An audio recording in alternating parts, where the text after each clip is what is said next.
Hello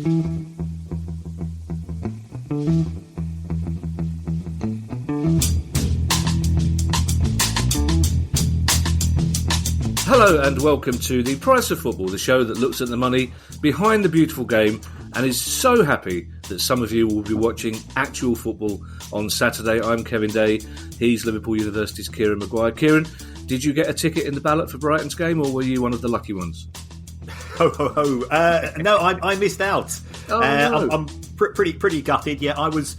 It's horrible, but I was tier 3 when actually it's, as always, if you're in tier 1 in all aspects of UK life at present, you're in a better position than the others. So, yeah, I'm pretty choked. But yeah, next Monday, especially against Southampton, it's not a South Coast derby. There's only one derby as far as we're concerned. But even so, yeah, pretty hacked off. Yeah. Oh, well, never mind. It means we can do our quiz, Kieran, which we'll talk more about later. It's Newsday, Kieran. But right at the moment, I am thinking not of news, but of Nurse, Richard Nurse, who tweeted the Price of Football bingo card this week, which is brilliant. Thank you, Richard. Boy, did he get us bang to rights. So I've been scouring the script to try and make sure there's nothing in there that will sit. So we'll try and look out for that. And later in this episode, we will hear from Oliver Ash, co-owner of National League Southside Maidstone United. Oliver got in touch with us to politely, sort of, take issue with us to put us right in relation to our coverage of the distribution of the £10 million government grant. So we decided to invite him on the show. Now, Producer Guy, if you are listening, and I know you do occasionally, Producer Guy, if you are listening, you can underline us, our, and we as much as you like. We all know it was Kieran that Oliver had beef with, which is why I made sure it was Kieran that did the interview, as you'll find out. On with the news, Kieran, and blimey, you're in it. You're the news. You appeared before MPs yesterday on the Digital Culture, Media and Sport Committee to talk about the effects of grassroots sport of the coronavirus. How did that go? Please tell me that at one stage the chairman said, well, that's all very interesting, Mr. Maguire, but I have no plans to visit Moscow just at the moment. Yeah, it was when you were invited to give evidence. I wasn't quite sure how to take that, but I made sure that I turned up on time and even wore a proper shirt for once. It was a crossbench section of MPs, and they were very well briefed. So that they were looking at issues in respect of how much is football helping local communities. Now, I've been fortunate enough to, as you know, I work on Merseyside. Everton in the community do amazing jobs there. So I'd spoken to their chair. I'd spoken to the LFC Foundation in respect of Liverpool. I spoke to some other clubs in the Premier League as well and other divisions. So I was able to do a briefing. They also were asking questions with regards to governance, which I think we'll actually cover as we go through today's show. And then there was a left field question where they said, okay, who would you get to replace Greg Clark? And I said, well, my friend Kevin Day, he's not working 7 days a week at present. He's not working 1 day a week at present. Carry on. So that was a bit left field. So I did suggest Nicola Palios at Tranmere Rovers because Nicola her knowledge of governance and football is second to none. If I'm honest, I'd also think Paul Elliott would be a superb choice. Yeah. And if they want to go for somebody younger, and I think this would be a radical choice, but somebody who I have met on occasion who's just amazed me with his depth of knowledge and understanding of the game, I'd actually go for Liam Rosinia, who's presently involved at Derby County, but he is an incredibly smart guy, well-versed in all aspects of football. And I think it would be a change to have somebody younger. I think it would be a change to have somebody from a different background, having been a player himself, and him or Paul Elliott. If the Football Association is supposed to represent the core parts of football, well, the two most important groups in football are players and fans. So why not have a player? Well, that's an intelligent and radical idea, which is why you can guarantee the FA won't go anywhere near it, I guess. Was this committee yesterday that you appeared before, Kieran, was this a fact-finding mission with a view to giving more money to sport across the board, or was it simply them trying to find out what the effect of the coronavirus pandemic had been? Well, I mean, in total, it lasted about 3 hours, and initially there were people who were from sort of a community sport background, but also a health and nutrition background, looking at what's happened to us over the course of the pandemic. And it's no great surprise. We've all put on a few pounds, but it's not just physically things have deteriorated, mentally as well. And what became very clear, certainly when I was speaking to the people from the likes of Everton in the community, who for me are the flagship community scheme within the Premier League, it is that the work that they are doing is unheralded, but it's also incredibly valuable. For every £1 of money that they receive themselves, they generate around about £14 of what we refer to as social value. Now, whether that is improving the health because they're involved in disabled sport, they're doing sort of walking football, they're getting different groups involved, whether it's crime intervention, whether it's a football club has a badge that people will respect when they won't respect somebody talking to them if they're from the local council, from the local church, perhaps from the local police force. So football, the football badge opens doors and gives engagement. And we should be giving more funding to organisations like this because they deliver results. Yeah, well, we call it in the Palace Foundation, it's the power of the badge, and it opens doors that other middle-aged men can't get through. It's an astonishing thing, but people are so impressed by a football club badge that they'll give them access to virtually anything. And may I say, Kieran, how proud I am on behalf of your family that a Maguire was finally giving evidence and not using the words "your honour." Your mother must be so pleased. I'm the black sheep now, I suspect. Oh, cool, yeah, the good boy. What have I done to raise a good boy like that? The post-Brexit arrangement. Sorry for the Irish accent. We can do it because we're Irish, basically. The post-Brexit arrangements for English football have been announced. Kieran, what do they tell us? Yes, so this is a joint announcement from the Premier League, the EFL and the Football Association. I suspect the Premier League were pretty hacked off that they had to sign up to this in the end, but we are only 30 days now from a change of regime. So sort of to summarise, football clubs will no longer be able to take on players who are under 18 from EU countries. Right. So if you think about Arsenal and Cesc Fabregas, Manchester United with Paul Pogba and so on, that will be denied access at all levels. Oh. So how are Premier League clubs going to get around this? Well, we've seen the likes of Manchester City with the multi-club model. So what they could do is that if they see somebody who looks really talented and a good prospect, then to a certain extent they could park those players in Manchester City have got connections with Girona in Spain, in Belgium, and in France as well. So I suspect that this will be one path that they will go down to. Because if they don't, the chance to get some of the top talent. Now, this, of course, does give greater opportunities to English under-18 players. At the same time, it restricts them from going overseas if presumably countries in the EU take a tit-for-tat approach to this. The other main issues here are that we're going to move to a sort of a universal recruitment system in terms of whether or not you qualify to come to England. So that's going to be points-based. That will be linked to the number of caps that you have at both full international and youth level. Then when we look at the quality of the selling club, so which league is it in terms of its UEFA ranking, which position in the league it's in, and have they played in any UEFA competitions?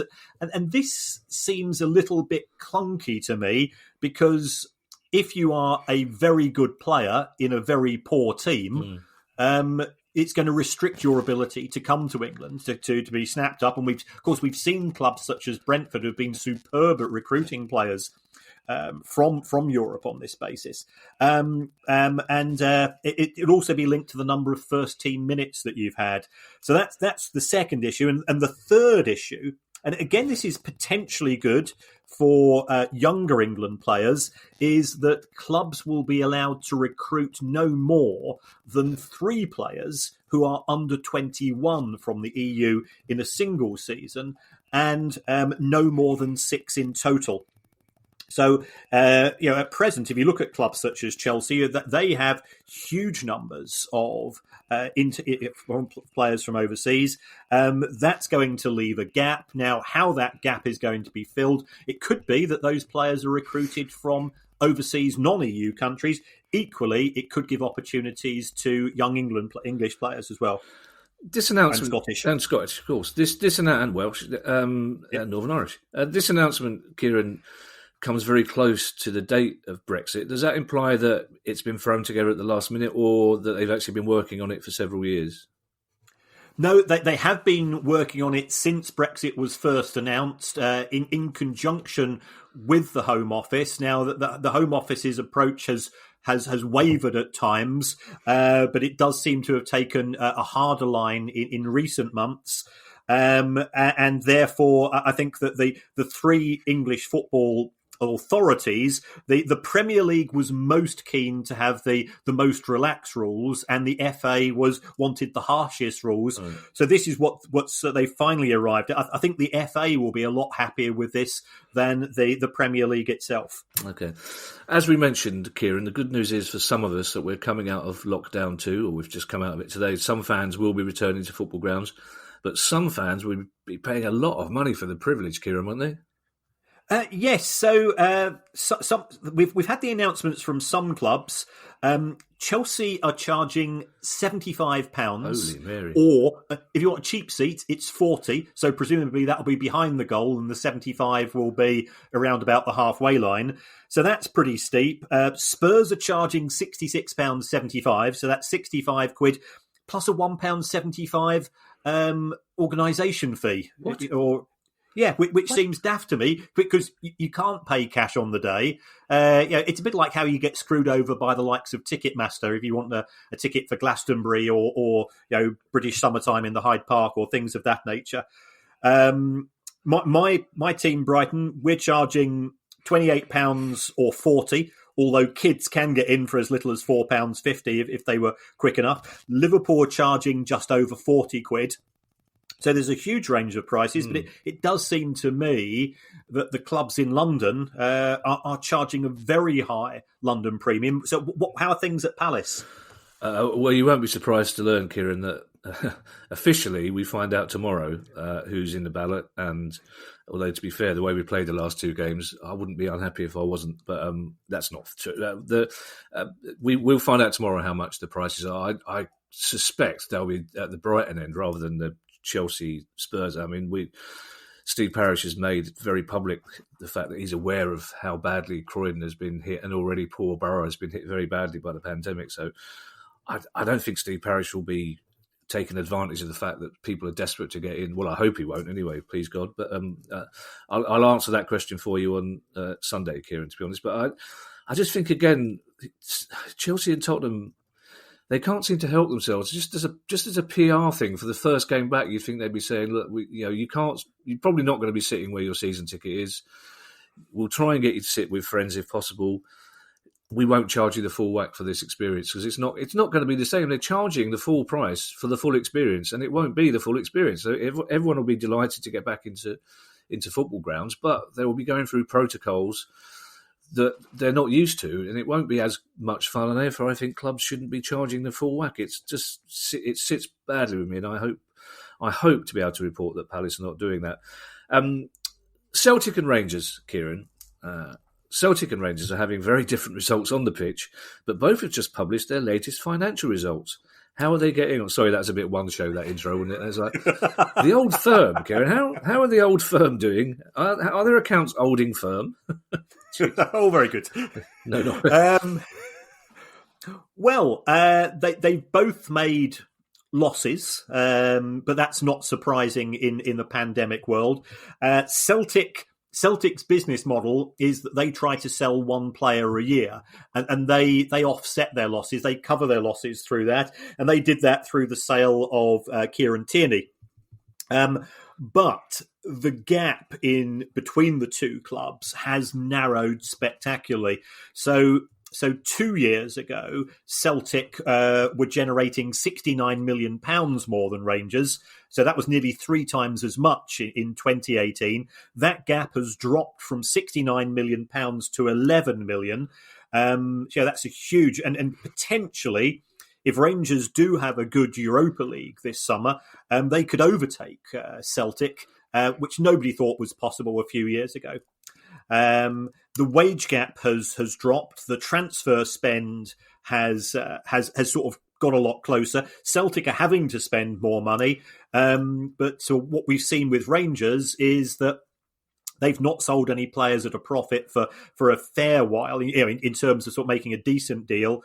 But they've now got lots of saleable assets, the likes of Morelos and so on.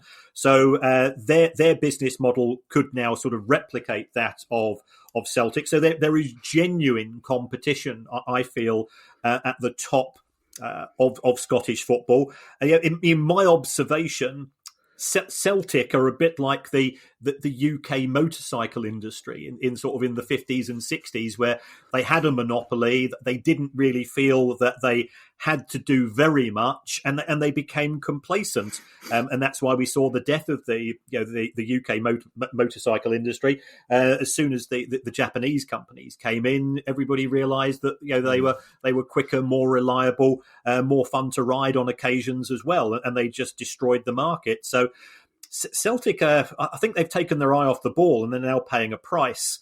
In Scotland, it's so important to get into Europe because the value of the TV deals is huge compared to the Scottish deal itself. Celtic made around about £3 million from winning the Scottish Premiership. If you just get into the group stages of the Champions League, you get 30 million. So what might happen next season, given that Rangers have got a commanding lead at present in the Scottish Premiership, that's going to increase their chances. And then yesterday, something very strange happened. Dave King, who is the former chairman of Rangers, he said, "I'm going to sell all of my shares to the fans." This is what's referred to as Club 1872, who are a Rangers fan group. They presently own 5% of the shares. He's going to sell his shares. The upside is that it would, if this deal goes through, and he's giving them 3 years to raise the money, it would mean that the fan group would be the biggest shareholders in Rangers, we're all for the democratisation of football. The downside of that is that somehow they've got to raise £13 million over that period. So they're now trying to persuade fans, but it would be a pretty tough ask. It would need effectively 26,000 fans to put in £500 each into this, and people in Scotland are suffering from the pandemic just as much as we are. But it's certainly quite radical, and he could have sold his shares to one of the other shareholders a lot quicker and probably got a wee bit more money.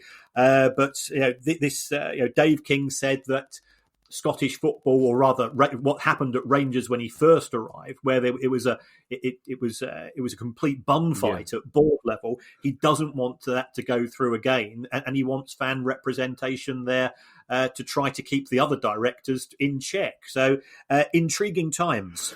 Yes, indeed. Kieran, as you know, normally when we discuss a subject, it's gone. It's dead to me. It's out of my mind completely. But whilst I was paying 100% attention to your Celtic and Rangers discussion just then, as I was, it just occurred to me, talking about the prices for Premier League games over the weekend. Palace are allocating 2,000 season ticket holders, so I've already paid for my ticket. If I get a ticket in the ballot, I've already paid for it. Why is that not the same with Chelsea and Tottenham? Surely they've got enough. Did they not sell season tickets? Is that the case? I think they have taken money from season ticket holders, but because you're not going to get your original seat back, they've changed the rules. Right. Certainly that's the case. I've paid for my season ticket in Brighton, so if you are successful in the ballot, that the value of the seat that you acquire is deducted from the amount of money that you've given to date. So let's say that you've got a ticket, Kev, your season ticket, and the value is, say, £35 per match. Yeah. Now, it could be that you end up with a seat on the halfway line, for which Palace normally charge £45. Right, okay, yeah. So I suspect it's going to be something along those lines. Okay. Seven. That's a lot. 7 former. Well, it's not a lot. It depends what the subject is, isn't it? It could be very few. 7 former Premier League players, including Rob Lee, Warren Barton, and John Beresford, are suing a financial advisor who they say cost them more than £2 million in missold pensions. Yes, and this is a classic case of, if it sounds too good to be true, then it's not going to be true, which has always been the case, apart from, of course, that occasion my Russian girlfriend brought her sister around. Well, bingo, hang on, I'm just ticking my bingo card. There you go. I think that's 2, Russian girlfriend and sister. There you go. If that had happened in Derby, Kieran, we'd be paying out a fortune on bingo every week, wouldn't we? And now I've said Derby now, so what was I thinking? Jeez. So these are 7 players formerly of Newcastle. Now, some of them are willing to be named. So we know that Warren Barton and Rob Lee are a couple. I think John Beresford was a third. And they were advised by a gentleman called Kevin Neal. Now, Kevin Neal is currently banned from being a director of a company for 6 years, which doesn't sound too good. The allegations are that he gave them fraudulent and negligent advice on unregulated offshore schemes. Yeah, this is where producer Guy sends all of the money from the advertising for this show to the British Virgin Islands, and we've discussed them. We discussed that before, where we don't feel over comfortable. And it turned out that the money was invested in overseas teak plantations, which didn't generate a lot of wood. Now, at our age, we know that's a bit of a problem. You speak for yourself. Carry on. And the value of the investments has turned out to be, in some cases, completely worthless. And this has resulted in the players having to sell their assets, perhaps even sell their homes. This guy, Kevin Neal, he was previously also subject to litigation from Alan Shearer, who put in a £9 million claim against him, although he settled out of court for £100,000 because it looked as if the costs of the court case itself would have been so prohibitive that nobody would have made money. So I think it just does go to show, if you are a footballer, be careful, just be cautious. It's always the case. If it sounds too good to be true, isn't when it comes to investments. And if somebody does persuade you to go for high risk assets, a high risk asset to me is Walthamstow dog track, and going on a particular. You want to go for the yellow jersey or whatever. That's a high risk asset, and approach it in the same way. The chances are high risk is high risk of losing. Yeah, I think the yellow jersey is cycling, Kieran, but outside football and cricket, sport's not really that important, is it? And I suppose, though, as well, for those players like Rob Lee and John Beresford, they were Premier League players, but they were playing at a time when, if you retired at the age of 30, 32, you probably hadn't made quite enough money to see you comfortable for the rest of your life, had you, I suppose? So that sort of pension scheme would have seemed quite tempting, I assume. Yes, and that's how these people make money. That they sell you a dream.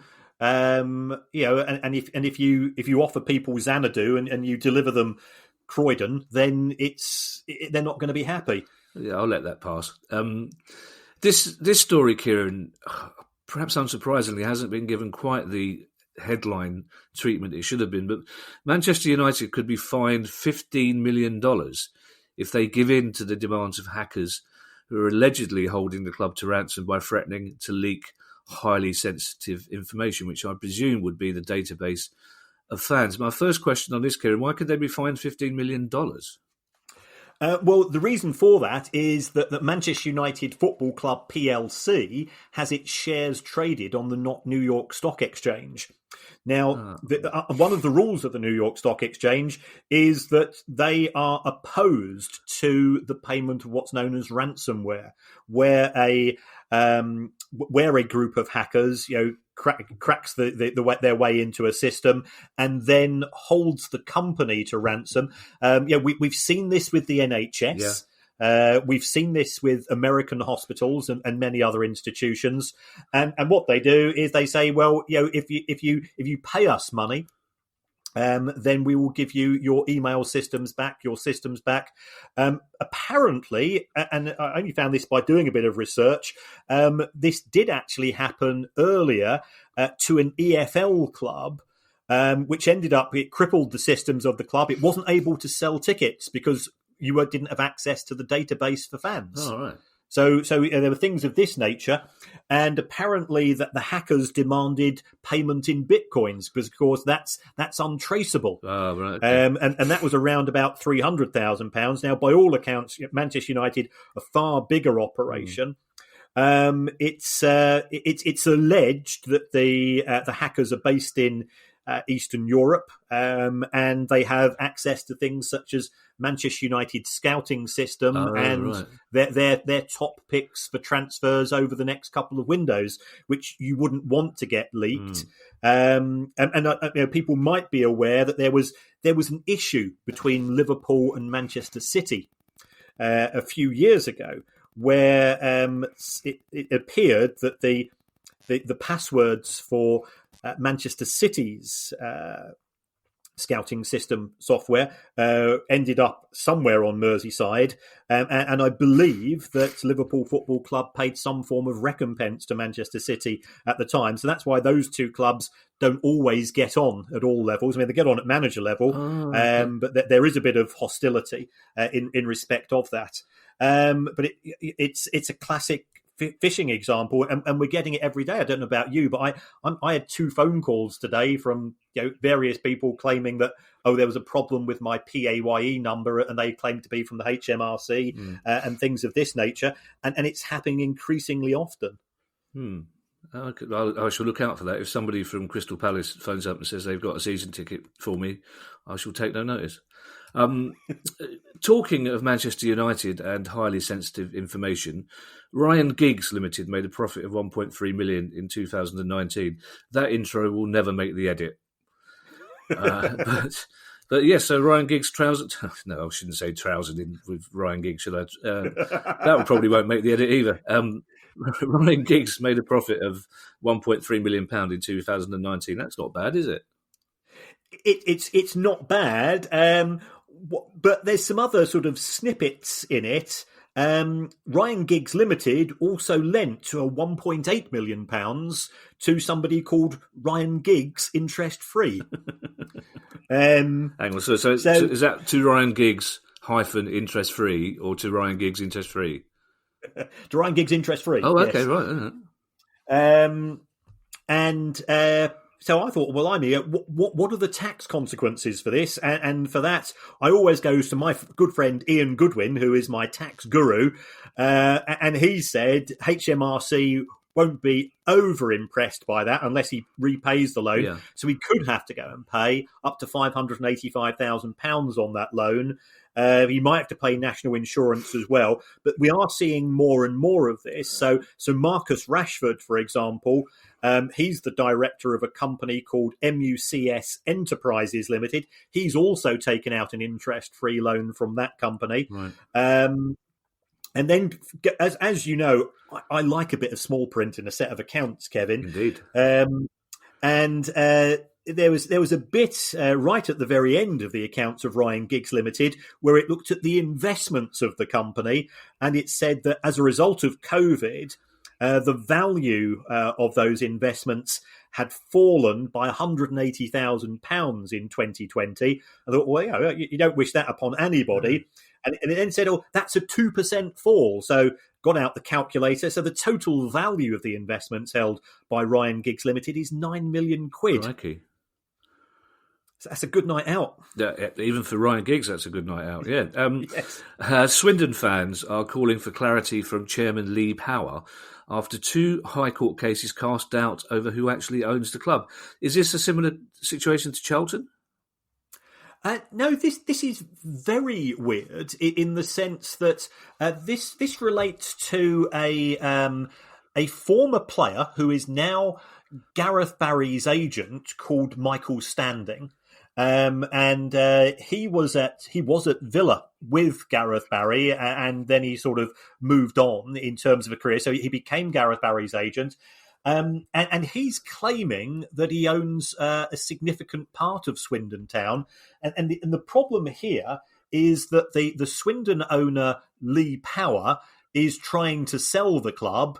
And he says, yes, I know that part of the club is owned by somebody else, but it's not Michael Standing. Oh. He's claiming that it's Gareth Barry. Oh. And so there's this ongoing dispute, but of course it's slowing down the potential sale of Swindon Town. Our silver-tongued friends are, of course, rubbing their hands with glee because this is an opportunity to take this to court to try to establish exactly what is happening here. It does seem very complex and very messy. I think whilst the relationship with Lee Power and Swindon Town fans isn't on a Steve Dale and Bury fans level, it's not far from it because Lee Power says, the club's still going, I'm subsidising the club and things of this nature, but there does seem to have been, once again, a classic breakdown in communication. And we're seeing this too often. If club owners are upfront with people, if they are transparent, then you can win over the fans because you're just being honest with them. And there's too much of he said and she said and a lack of clarity in issues of this nature. Kieran, I'm hopelessly naive about business and money, which is why I'm hosting this and you're living in a huge house in Sussex. But why is it so difficult to prove who owns a football club unless somebody's gone to extraordinary lengths to hide the fact that they own the football club? I don't understand that. Well, if shares are held in trust, and we can have, there are various forms of trust, and trying to work out who is behind the trust can be complicated, especially if it itself is located overseas. Okay. Number plate ownerships, and this is why I feel uncomfortable that we've got clubs in the Premier League and in the EFL who are controlled in the Cayman Islands or are controlled in British Virgin Islands and things of this nature, the Isle of Man and the Channel Islands. It doesn't reflect well on the game in terms of trying to work out who the ultimate owners are.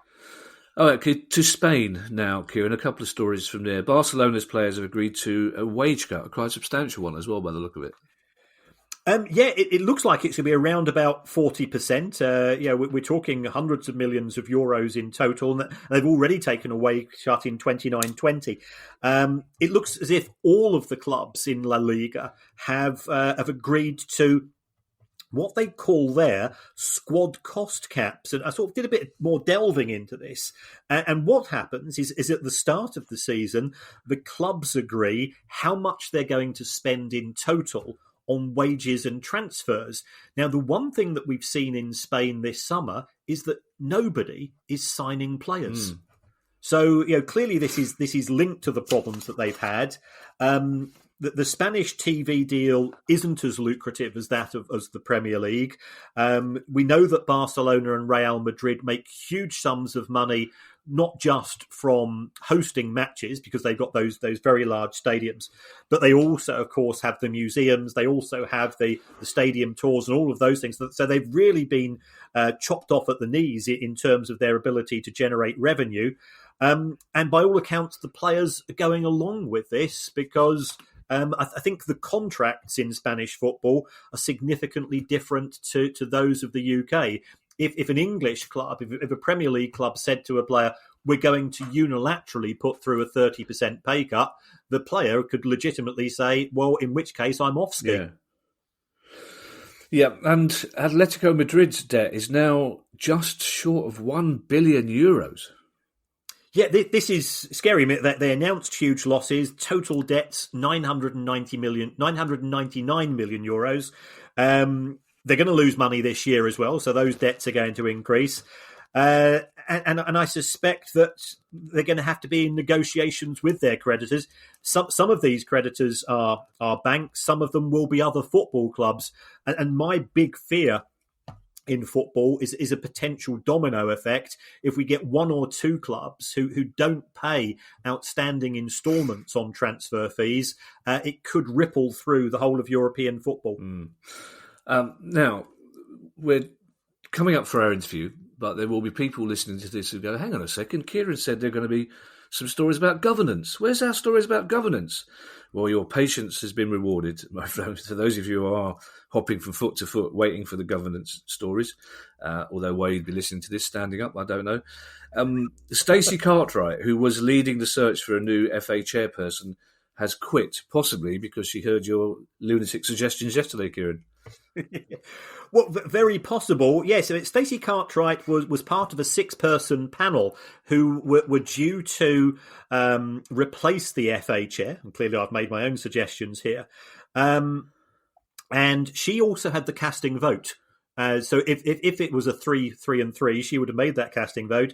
10 days after being appointed to effectively control or organise this particular activity, she resigned. And the story behind this, or the allegation behind this, is in respect to one of the FA members called Brian Jones, not the one who was in a pop group in the 1960s, I presume.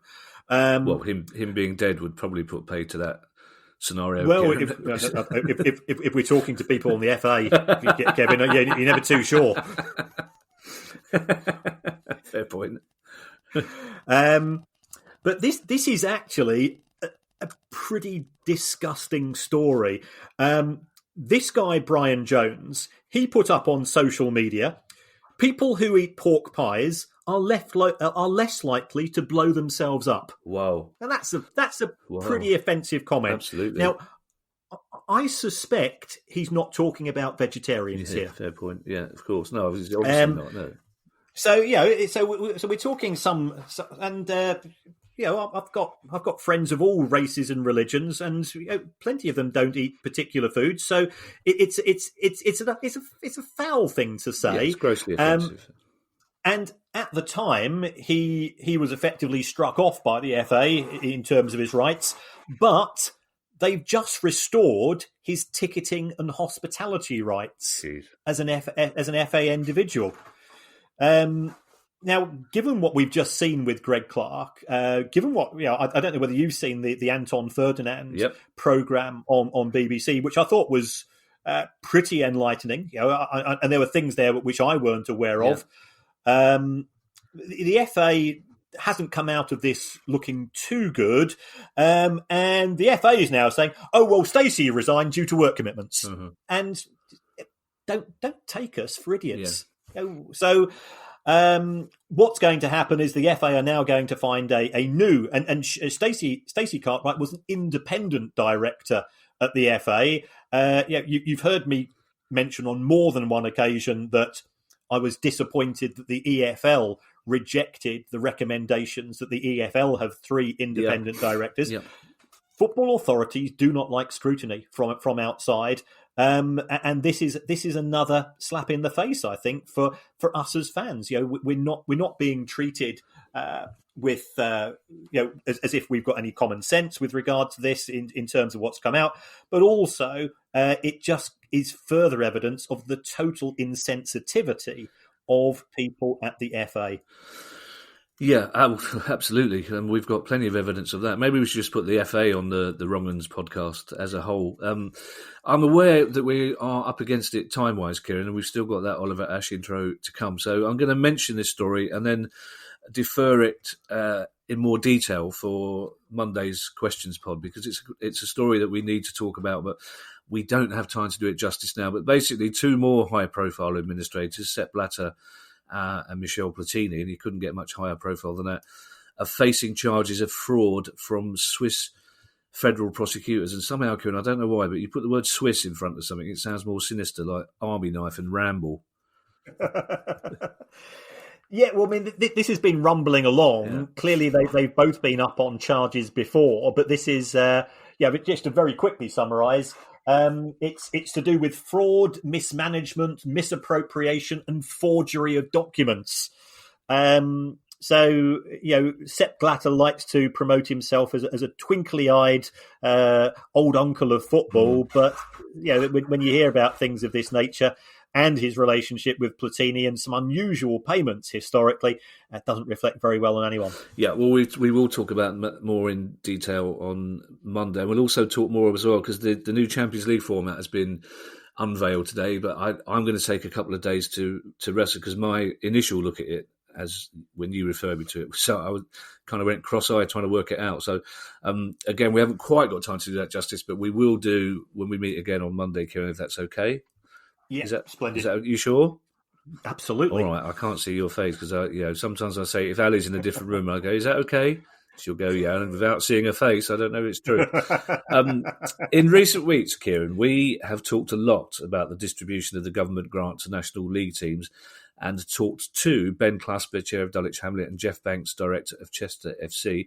I thought we'd covered it quite well, to be honest, but Oliver Ash, co-owner of Maidstone United, disagreed with some of our analysis, so we thought it was only fair that we should discuss it with him, or rather, I thought it was only fair you should discuss it with him, and here's the interview.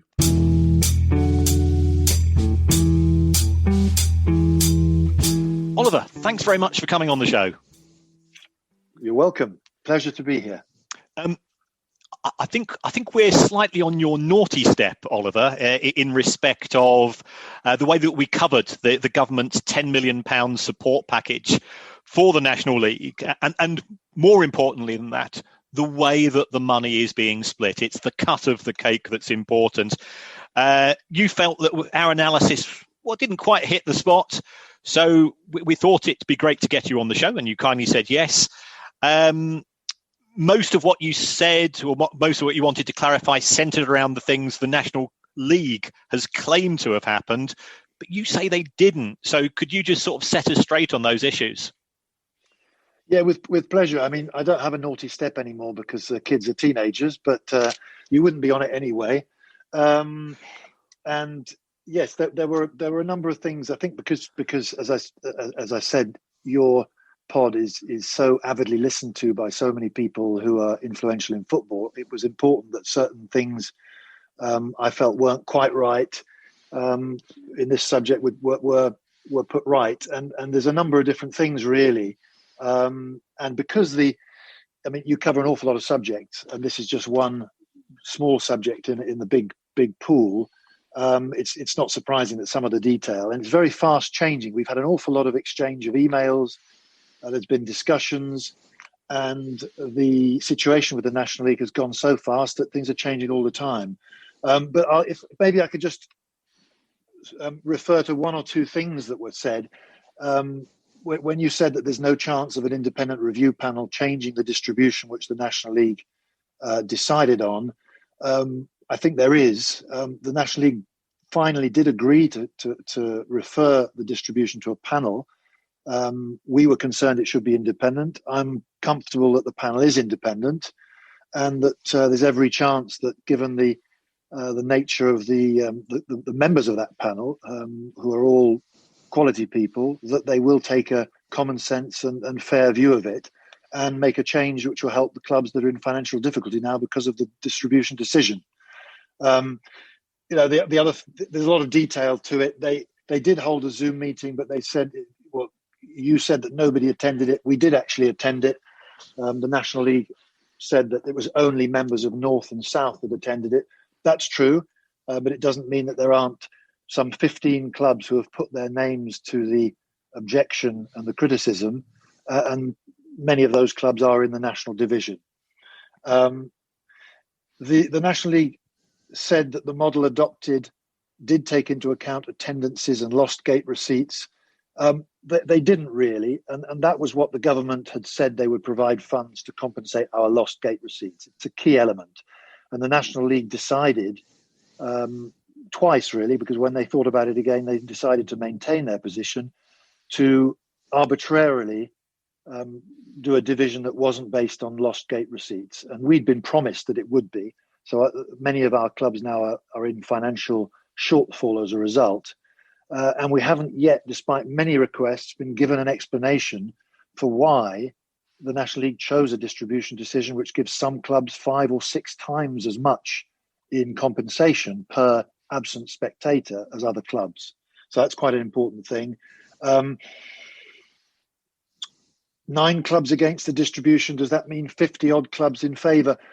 Not really. There are, as I say, probably 15 clubs who have spontaneously come together. We haven't spent all of our time trying to rally clubs. We've had 15 that have come together, and that 15 should come together on this issue, and that 9 of those clubs should say, we demand the resignation of the chairman of the league, I think is a very important and firm statement that something badly wrong has happened here.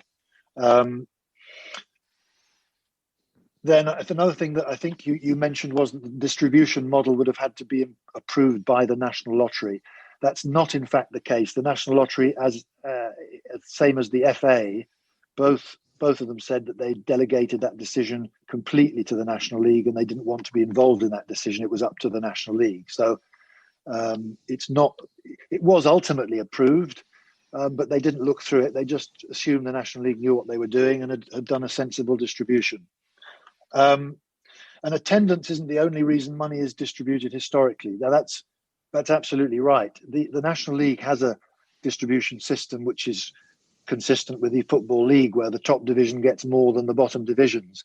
But in this case, this is a once in a lifetime distribution of funds specifically to compensate lost gate receipts. It's not a general fund which is used year on year to distribute solidarity payments from the Premier League, sponsorships. It is a specific payment which is designed to cover primarily lost gate receipts. And it's very simple in our view that it should cover lost gate receipts. And had it been decided that way in the beginning, some 2 months ago now, we wouldn't be discussing this now, and no club could reasonably have objected, because the money would have been distributed in a way which would have corresponded to government wishes and would have compensated clubs properly for their losses. Okay, that sounds very clear. So where are we now? Have you received any money from the National League to date? Because you've had to go and pay presumably the November wage bills, and when I've been discussing this with Kevin for some time, I've always said the key points is, can you meet your monthly costs? And of course, the largest cost for a football club is meeting the wage bill. So where are we at present as far as the National League is concerned? Has any money been distributed? Well, yes. I mean, 2 monthly payments have been distributed, which is good news, except that there are, as I said, probably some 20 clubs that are receiving less than they need according to the shortfall of gate revenue. But they have received 2 slices of the money for October and November. But we'd suggested that the league make a proviso in making the payments to say that these are on account and that there could be a revision. But the league decided in a way to preempt that possible review by simply paying the slices of money to clubs without any mention that there could be a revision. So now the review committee is meeting on Monday, and we will see if they decide to make a revision and how they decide to apply it and deal with the particular case of December, because in December some clubs are going to have attendances. There are going to be clubs in tier 2 who will have attendances, so they'll have to make a compensation. It's not easy. Nothing is easy in the COVID world in terms of finance, but it's not rocket science either. If it's managed correctly, it should be able to be done.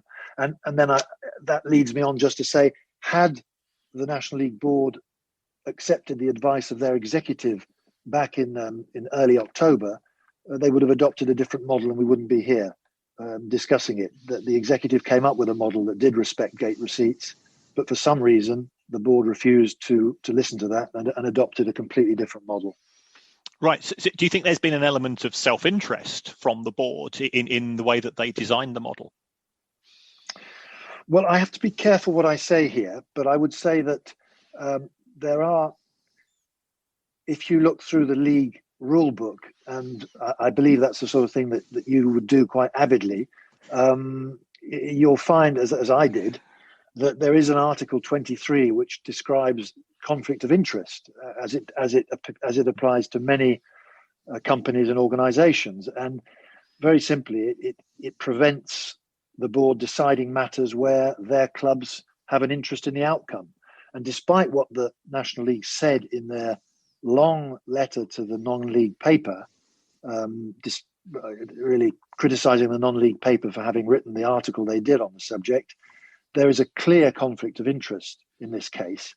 And the board shouldn't have made a decision. The board should have, the chairman should have accepted there was a conflict from the beginning and referred it to an independent committee or the FA or somebody where clubs couldn't vote on things that affected their own clubs directly. And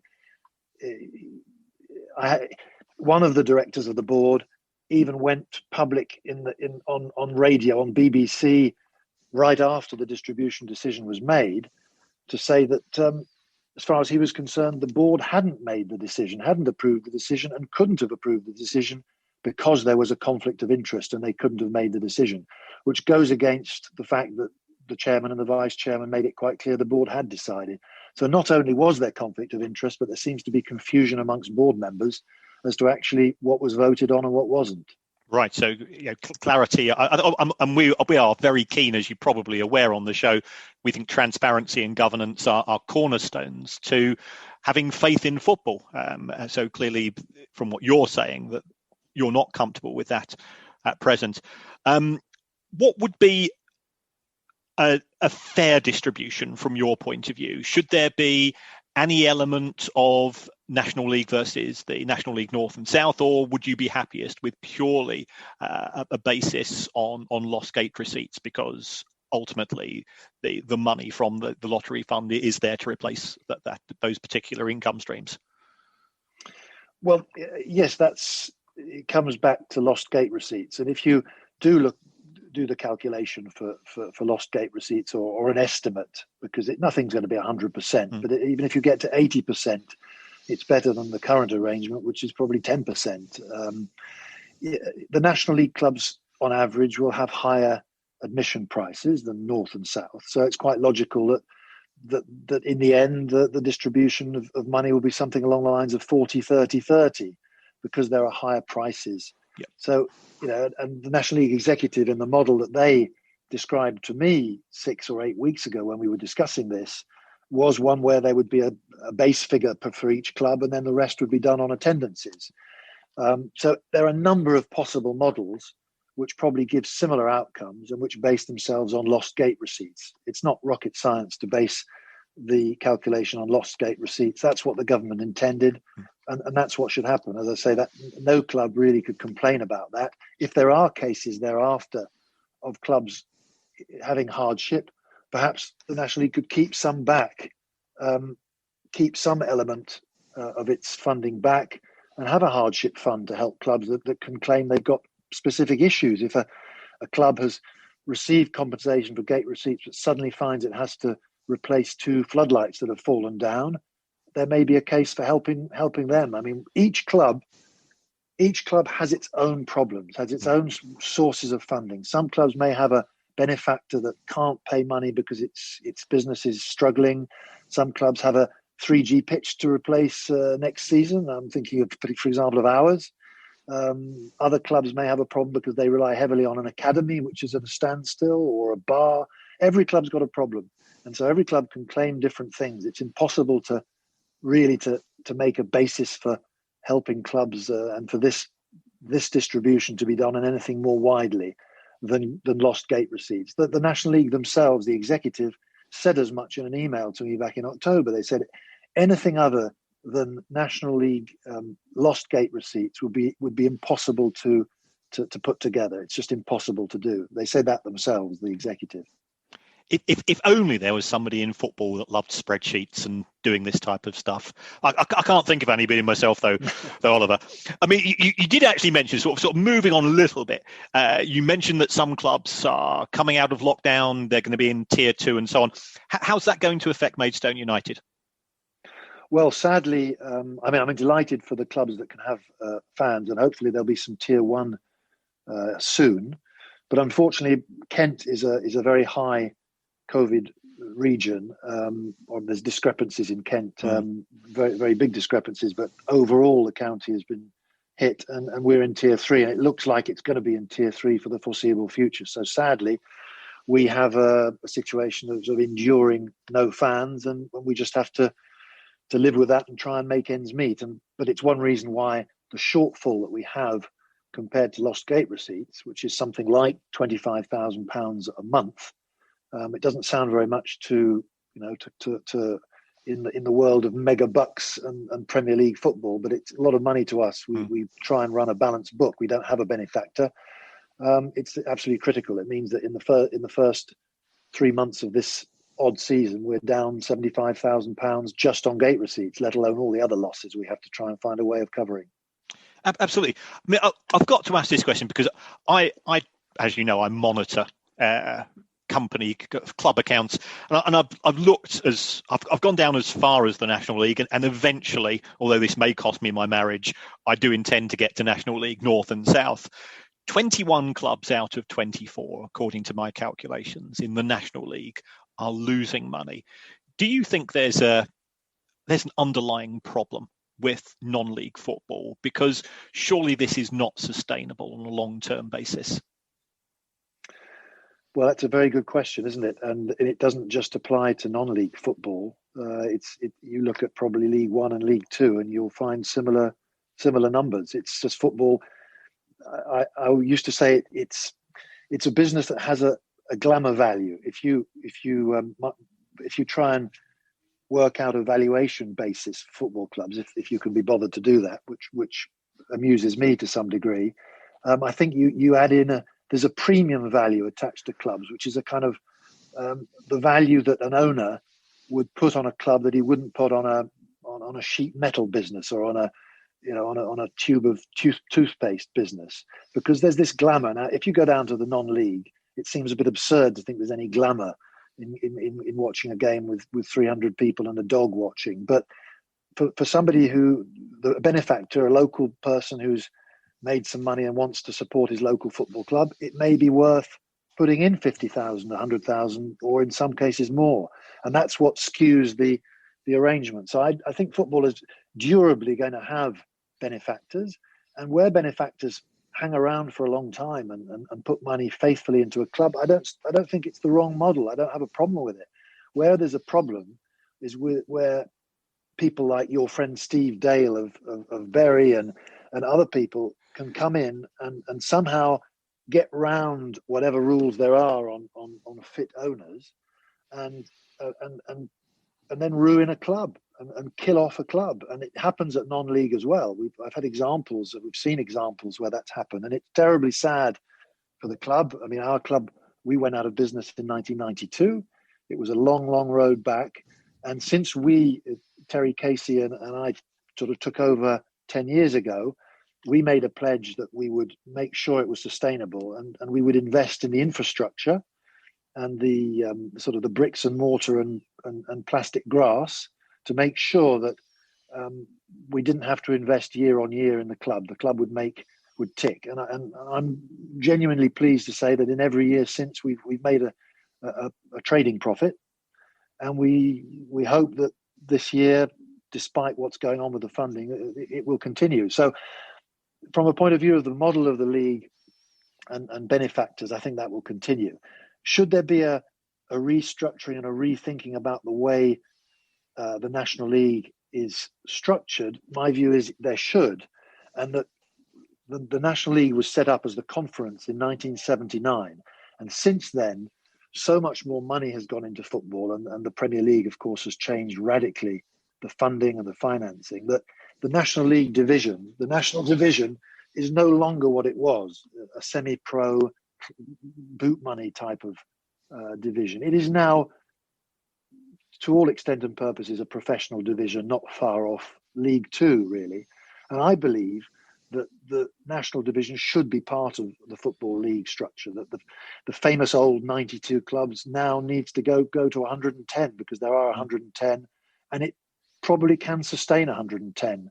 And then the top two divisions of non-league would be the North and South, and they could be administered by the leagues below. So without wanting to make it sound that I've got a grudge against the National League in any way, which is not the case, I think that football would be structured better if the level between the Football League and the Isthmian League and the Southern League was removed as a level, and that the Football League became 4 divisions. And then you've got a debate as to whether the bottom 2 divisions could and should be regionalised at some stage for financial and environmental reasons to reduce these ridiculous travel, these trips where Torquay go to Gateshead on a Tuesday evening. It is a bit nonsensical. So there's lots of other things, and it's a wonderful debate that football people have. There are so many things that you can argue about, but that would be my proposal anyway.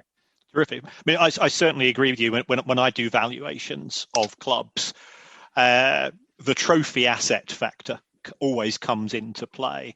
If a club is in a distressed position, yes, you can buy it for £1. Traditional valuation methods simply don't work. So we have to invent our own in the world of football, and that's what we've done. Just one final question, Oliver. As a club owner, as somebody involved at the executive level, and this is slightly on a more personal level, we saw at the weekend the Bournemouth chief executive buy his other half a £140,000 Bentley.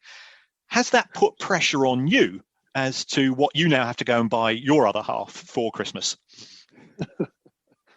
Not really, because my wife, bless her, doesn't tend to watch Sky Sport News as much as I do, and is blissfully unaware that that's the going rate for Christmas presents for sugar daddy owners, and she knows I'm a mean old git anyway, and that she'll be lucky to get some sort of a bracelet from Ratner's or whatever the equivalent is these days. Terrific.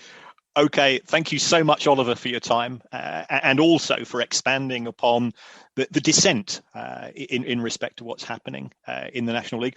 We have asked the National League to respond, to come on the show, but I don't think producer guys had a response. So we really appreciate your time and giving up your expertise as well on this particular issue. You're very welcome. Thanks for taking an interest.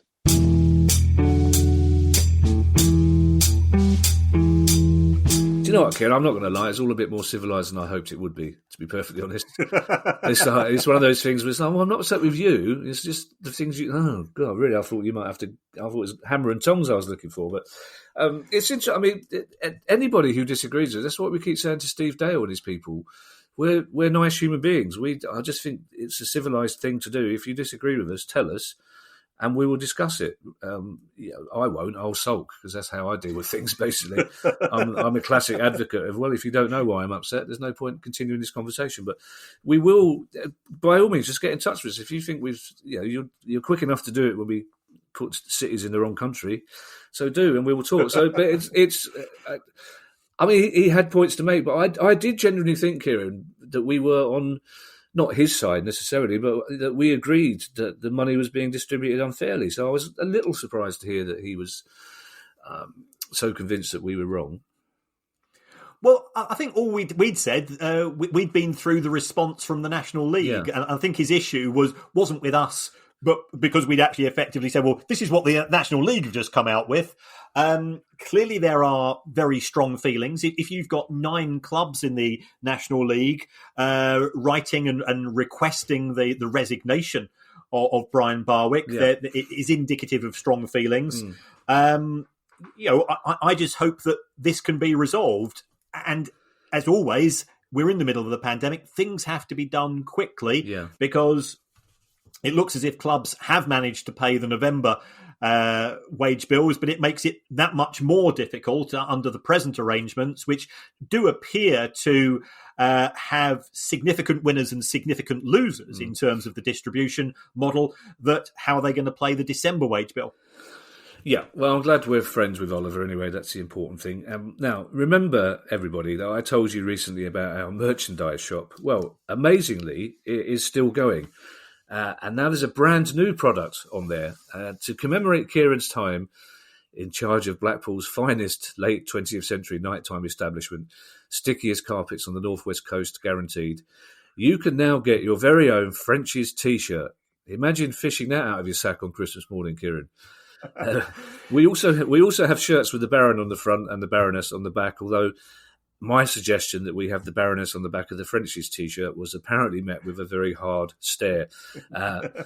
Sadly, though, for contractual reasons too lengthy to go into on the pod, the mugs are no longer available for the time being. Contractual reasons too lengthy to go into is, I believe, producer speak, for they didn't turn up. So if you live in Manchester and you see a bloke in a solid gold Jaguar wielding a baseball bat, that's going to be a guy looking for his money back, basically. And seriously, if you're the people who produce those mugs, I'd leg it quickly. So you can't have a mug, but if you want a French's, God, if you want a Frenchie, I can't say this. I can't. No, all right, I'll compose myself here, Kieran, and I'll say it because it's the season of goodwill. So if you want a Frenchie this Christmas or a T-shirt, just click on the link in the show. We're middle-aged men, Kieran. Why are we expected to read this out? Just click on the link I could refuse to do it. I'm a grown-up. Just click. I'll start again. If you want a Frenchie this Christmas or a T-shirt, just click on the link in the show description in your podcast app. And we are running over, Kieran. So I will say to everybody, if you have any questions for us about any aspect of football or football finance, please email us at questions@priceoffootball.com, and I'll hand you over to Kieran for his brief two-word message, which is still pertinent even though lockdown 2 is over. Well, I think just before that, people might be wondering about this nightclub in Blackpool. I did run it in 1988, and it was the reason why I ceased to be an accountant, because I used to run all of the pubs and clubs in the Northwest that went bust. And this club was in Blackpool. It was off-season, so we didn't have a lot of people. And stuff was going missing. So I used to go up there on a Friday and Saturday night, do a stock count, make sure all the money was put in the safe. And one night I was so hacked off because stuff had, booze had been going. Some people had been trying to get their way into the safe. I decided to stay behind. So I had a baseball bat in my office, because sometimes you would have discussions with the local drugs dealers as to what was not acceptable. So I thought I'd turn all the lights off, wait to see if anything happens. And after 10 minutes, I sensed I could hear noises coming from the ladies' toilet. So I thought, okay, somebody's hiding in the bogs, and they're going to come back and nick the stuff, because it had been going missing.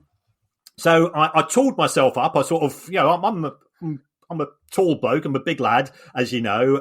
So I went screaming into the toilets at full length with a baseball bat, only to find it wasn't thieves, but instead it was one of the bouncers with one of the young ladies who'd been at the nightclub. And I can only describe that they were involved in an act of special cuddles, which also involved a wrong-un, but a different type of wrong-un to the one we normally talk about. And I went in there screaming, "I'm going to get you, you so-and-sos," or words to that effect. The bouncer withdrew.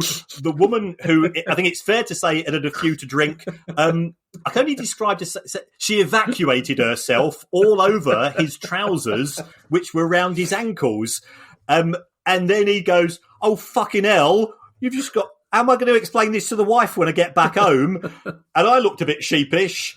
He looked a bit sheepish, and she was screaming. And at that moment, I decided to end my career as a chartered accountant. I thought this wasn't what I signed up for. Yeah, and apart from that, stay safe, boys and girls. on the highly unlikely event that story stays in the edit, I would like to point out that is not the picture on the T-shirt. Just so you know. Bye everybody. Bye. The price of football.